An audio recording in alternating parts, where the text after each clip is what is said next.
ভারতীয় অর্থনীতিতে তিনটি প্রধান সেক্টর থেকে মানুষ অর্থ উপার্জন করে, অর্থাৎ তিনটি প্রধান ক্ষেত্রে তারা জীবিকা নির্বাহ করে। কি সেই তিনটি সেক্টর দেখে নিই। প্রথম হচ্ছে প্রাইমারি সেক্টর বা প্রাথমিক সেক্টর, যেখানে আছে কৃষিকাজ, পশুপালন, মৎস্য চাষ এবং বন থেকে আহরণ করা সম্পদ, এছাড়াও মাটির তলা থেকে প্রাপ্ত খনিজ সম্পদ। তাহলে এই প্রাথমিক সেক্টর হলো যে প্রকৃতি থেকে সরাসরি যে কাঁচামাল মানুষ পায়, সেখান থেকে মানুষ কিন্তু অনেক জীবিকা অর্জন করে। দ্বিতীয় সেকেন্ডারি সেক্টর বা ইন্ডাস্ট্রি সেক্টর, যেখানে প্রকৃতি থেকে পাওয়া এই কাঁচামালকে সরাসরি এনে প্রসেসিং করে বিভিন্ন দ্রব্য উৎপাদন করে মানুষের ব্যবহারযোগ্য করা হয়, যেমন বিস্কুট বা এফএমসিজি ফ্যাক্টরিগুলি, অটোমোবাইল সেক্টর, জামা প্যান্ট এবং চেয়ার টেবিল। এই সেকেন্ডারি বা ইন্ডাস্ট্রি সেক্টরের মাধ্যমে কিন্তু অনেক মানুষ জীবিকা অর্জন করে। এবং সর্বশেষ হচ্ছে টারশারি সেক্টর বা সার্ভিস সেক্টর, যেখানে মানুষ তাদের পরিশ্রম বুদ্ধি দিয়ে সার্ভিস দেয় মানুষকে, যেমন হচ্ছে শিক্ষক, ডাক্তার, নার্স প্রভৃতি। ভারতীয় শিক্ষা ব্যবস্থার দিকে যদি আমরা একটু চোখ বোলাই, তাহলে দেখতে পাবো যে ভারতীয় শিক্ষা ব্যবস্থায় মূলত যে তাত্ত্বিক জ্ঞান দেওয়া হয়, সেখানে মূল উদ্দেশ্য হচ্ছে এই সমস্ত শিক্ষার্থীদেরকে যে টারশারি সেক্টর সেখানকার উপযোগী করে তোলা। যেমন সেই তাত্ত্বিক জ্ঞানের সাহায্যে কিছু পরীক্ষায় পাস করে তাদেরকে ডাক্তার, পুলিশ, শিক্ষক, পাইলট বা নার্স এসব করার মূল উদ্দেশ্য। তাহলে এই তাত্ত্বিক জ্ঞানের বোঝা বহু শিশু নিতে পারে না। তারা কী হয়, প্রাথমিক শিক্ষায় কিছুদিন গ্রহণ করে বা সেকেন্ডারি সেক্টর অর্থাৎ মাধ্যমিক স্কুলে সেখানে গিয়ে শিক্ষা গ্রহণ করার পর তারা কিন্তু স্কুল ছুট হয়ে যায়। তার ফলে যে সমস্ত ছাত্রছাত্রীরা স্কুল ছুট হয়ে যায়, সাধারণত পুঁথিগত বিদ্যার যে তাত্ত্বিক জ্ঞানের চাপে তাদের সেই জ্ঞান বাস্তব জীবনে কিন্তু কোনো কাজে লাগে না। তারা বাস্তব জীবনে কোনো সেকেন্ডারি সেক্টরে অর্থাৎ কোনো অটোমোবাইল সেক্টর বা কোনো কারখানাতে যে কাজ যদি যায় বা তারা নিজেরা ছোটোখাটো ব্যবসা করে, তাদের তো জীবিকা অর্জন করতেই হবে, যেহেতু মানুষ রূপে জন্মগ্রহণ করেছে।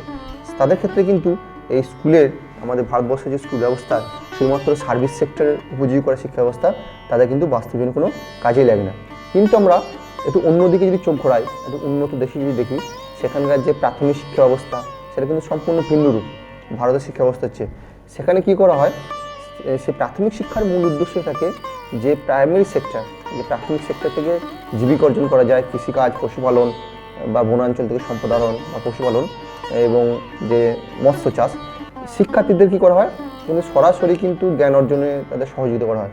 শিক্ষার্থীদেরকে মাঠে নিয়ে যাওয়া হয়, সেখানে কীভাবে কৃষিকাজ করা হয় এবং কৃষিকাজে যে সমস্ত টেকনোলজি ইউজ করা হয় সে সম্পর্কে তাদের কিন্তু হাতে কলমে শিক্ষা দেওয়া হয়। কীভাবে পশুপালন করা হয়, যে কীভাবে টেকনোলজি ইউজ করা হয়, সে ব্যাপারে কিন্তু সম্পূর্ণ তাদের জ্ঞান দেওয়া হয় প্রাথমিক শিক্ষা ব্যবস্থাতে। তার ফলে কী হচ্ছে, প্রাথমিক স্কুলে এই প্রাইমারি সেক্টর থেকে জীবিকা অর্জনের যে সাধারণ জ্ঞান তারা গ্রহণ করে। এরপরে যে সমস্ত ছাত্রীরা আর পড়াশোনা বোঝা নিতে পারে না বা তাদের আর সেই দিকে ঝোঁক থাকে না, তারা তখন প্রাইমারি সেক্টরের থেকে যে কাজ সেখানে অংশগ্রহণ করে স্বতঃস্ফূর্তভাবে এবং সুন্দরভাবে জীবিকা নির্বাহ করে।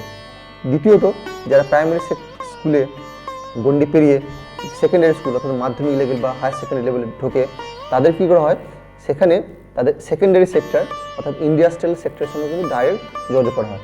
সেখানে সেকেন্ডারি স্কুল, মাধ্যমিক স্কুলে 3 দিন তাদের স্কুল পাঠানো হয় এবং বাকি 2 দিন তাদের কিন্তু সরাসরি বিভিন্ন ফ্যাক্টরির সঙ্গে যুক্ত করা হয়। বিভিন্ন ম্যানুফ্যাকচারিং, যেখানে অটোমোবাইল পার্টস বা বিভিন্ন কম্পোনেন্ট সে তৈরি হয়, সেগুলো ডাইরেক্ট তারা হাতে কলমে শিক্ষা গ্রহণ করে। তার ফলে কি, এই যে সেকেন্ডারি বা মাধ্যমিক লেভেলে শিক্ষা গ্রহণ করার পর অনেকে কলেজে যায় না, কিন্তু তারা এই সেকেন্ডারি লেভেলে অর্থাৎ সেকেন্ডারি স্কুলে যে শিক্ষা গ্রহণ করে, তারা কিন্তু তাদের জীবিকা অর্জনের যে সেকেন্ডারি লেভেল, যে সেকেন্ডারি সেক্টর আছে জীবিকা অর্জন করার, সেখানে কিন্তু তারা ফিট হয়ে যায়। এরপরে যে সমস্ত শিক্ষার্থীরা প্রাইমারি স্কুলে তারা প্রাইমারি সেক্টরের কাজেও জ্ঞান অর্জন নিল, সেকেন্ডারি যে স্কুল সেখানে তারা সেকেন্ডারি সেক্টর অর্থাৎ ইন্ডাস্ট্রিয়াল সেক্টরে জ্ঞান অর্জন করার পর তারা কিন্তু সরাসরি যখন তারা কলেজে যায়, সেখানে কলেজে গিয়ে কিন্তু তারা সার্ভিস সেক্টরের জন্য তৈরি হয়। সেই সার্ভিস সেক্টরে সেখানে কলেজের ক্ষেত্রে কিন্তু যে সমস্ত শিক্ষা ব্যবস্থা আছে, যদি সেখানে MBBS হয় কলেজে বা বিভিন্ন যে নার্সিং হয়, তাদের কিন্তু পুরো হাতে কলমে একদম ইন্টার্নশিপ হিসেবে তারা কিন্তু পাকাপোক্ত হয়ে ওঠে। তার ফলে এই 3টে শিক্ষা ব্যবস্থায় যে উন্নত দেশ, তাদের কিন্তু 3টে শিক্ষা ব্যবস্থা এমনভাবে তৈরি করা হয় যে প্রাইমারি সেক্টর, প্রাইমারি যে শিক্ষা ব্যবস্থা, প্রাইমারি স্কুল, সেটা প্রাইমারি সেক্টরে উপযোগী করে তোলা হয়। যে সেকেন্ডারি স্কুল, সেটা সেকেন্ডারি যে জবগুলো আছে সেকেন্ডারি সেক্টরে তাদের উপযোগী করা হয়, এবং তারপরে কলেজ লেভেলে তাদের সার্ভিসের উপযোগী করা হয়। তার ফলে কী হয়, এখানে কলেজ ড্রপ আউট বা স্কুল ড্রপ আউট বলে কোনো ব্যাপার থাকে না।